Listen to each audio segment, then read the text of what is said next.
आज की क्लास में हम पढ़ेंगे एनिमल टिश्यू। इसके पहले हम पढ़ चुके हैं प्लांट टिश्यू। ठीक है, प्लांट टिश्यू में हमने बहुत सारे टॉपिक कवर किए, जैसे कि मेरिस्मेटिक टिश्यू, परमानेंट टिश्यू, और परमानेंट टिश्यू के पार्ट्स हमने देखे, सिंपल परमानेंट और कॉम्प्लेक्स परमानेंट।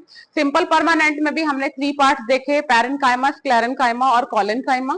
और कॉम्प्लेक्स परमानेंट टिश्यू में हमने पढ़ा था फ्लोएम और जाइलम।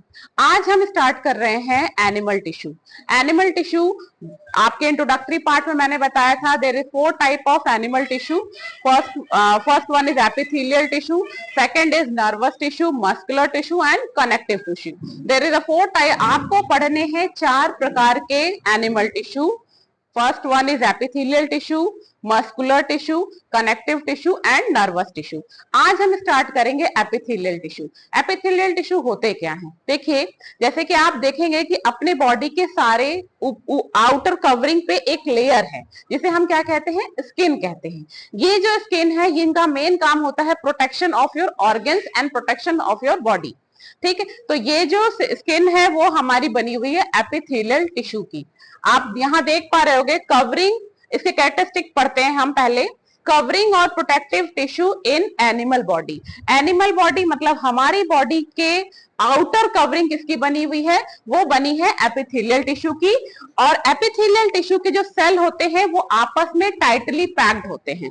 टाइटली पैक्ड होते हैं इसलिए क्योंकि अगर वो लूजली पैक्ड होंगे, उनके बीच में स्पेस होगा, तो सो मेनी थिंग्स या so many germs, infections are going inside our skin, हमारे स्किन के अंदर थ्रू अंदर आ जाएगी। इसलिए ये क्या होते हैं, इनके सेल्स जो होती है वो टाइटली पैक्ड होगी। Cell form a continuous sheet, और सेल जो होगी, ये सेल आपस में ऐसे अरेंज होते हैं जिससे कि एक लेयर की तरह बना लेते हैं, शीट बना लेते हैं। आप अपनी स्किन देखिए तो आपकी स्किन आप देख पा रहे होगे कि अपनी स्किन में कि आपके स्किन के ऊपर आपकी स्किन क्या है? एक लेयर की तरह, एक चादर की तरह बनी हुई रहती है। इसलिए बनी रहती है क्योंकि इनके अंदर कोई भी इंटरसेलुलर स्पेस नहीं होता। किसके अंदर? एपिथेलियल सेल जो होते हैं वो आपस में ऐसे अरेंज होते हैं कि उनके बीच में कोई भी स्पेस नहीं होता, जिसके कारण वो क्या बना लेते हैं? शीट, एक चादर की तरह बन जाते हैं। और सभी एपिथेलियल टिश्यू जो होते हैं सेपरेट होते हैं अदर से basement membrane, through the basement membrane. अब बेसमेंट मेम्ब्रेन क्या होता है? कोई भी एपिथेलियल सेल, जहां पे ये फिगर देख पा रहे होगे, कोई भी एपिथेलियल सेल, ये सारी सेल्स हैं जो कि टाइटली पैक्ड हैं। अब ये सेल किसके ऊपर रहेंगी? एक कोई लेयर चाहिए ना, जैसे कि हम खड़े हैं तो हमें बेस चाहिए खड़े होने के लिए, वैसे ही इन सेल को भी रहने के लिए, जुड़ने के लिए क्या चाहिए? एक बेस चाहिए, जो कि आपस में जुड़ के क्या बनाती हैं? सेल आपस में जुड़ के क्या बनाते हैं? टिश्यू बनाते हैं। तो ये सारी एपिथेलियल सेल्स बेसमेंट के ऊपर, ये जो पार्ट है ये बेसमेंट का पार्ट है, बेसमेंट के ऊपर अरेंज होके ये एक टिश्यू बनाएंगी। कौन सा टिश्यू? Epithelial tissue. ठीक है, अब हम पढ़ेंगे इसके फंक्शन।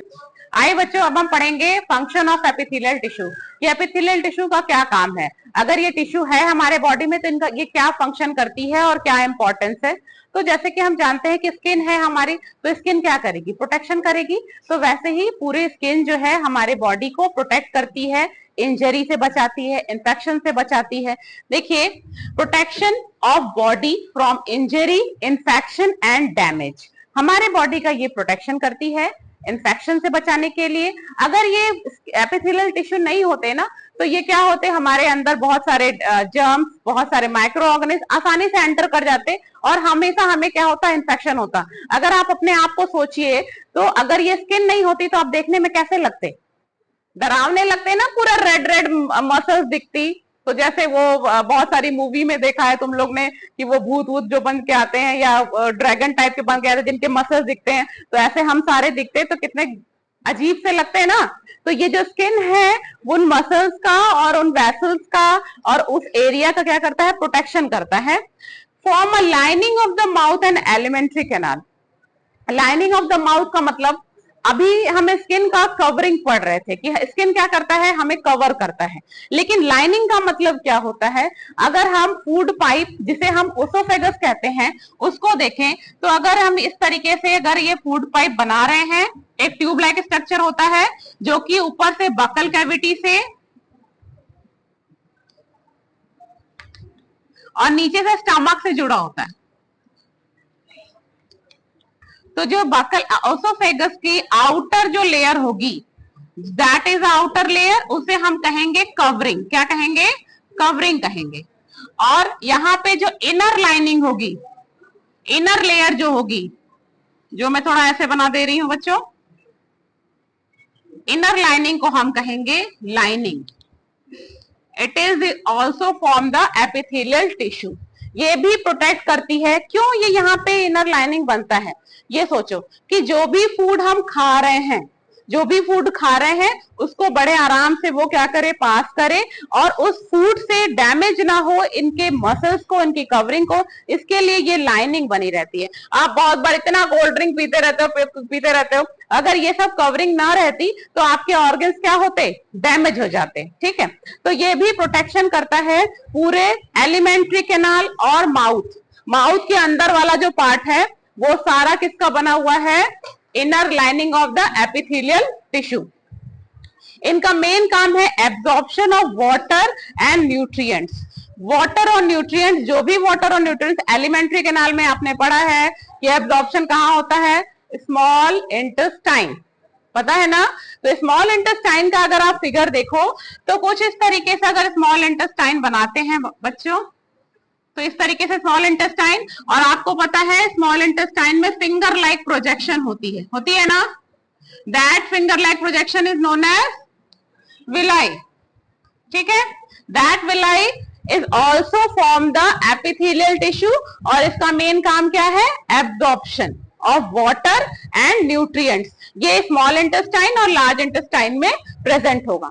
ठीक है, और एलिमिनेट वेस्ट, और ये वेस्ट मटेरियल जो होते हैं उनको भी, जो भी अगर कुछ वेस्ट बन रहा है वो भी स्किन एब्जॉर्ब नहीं करती, उसको क्या करती है?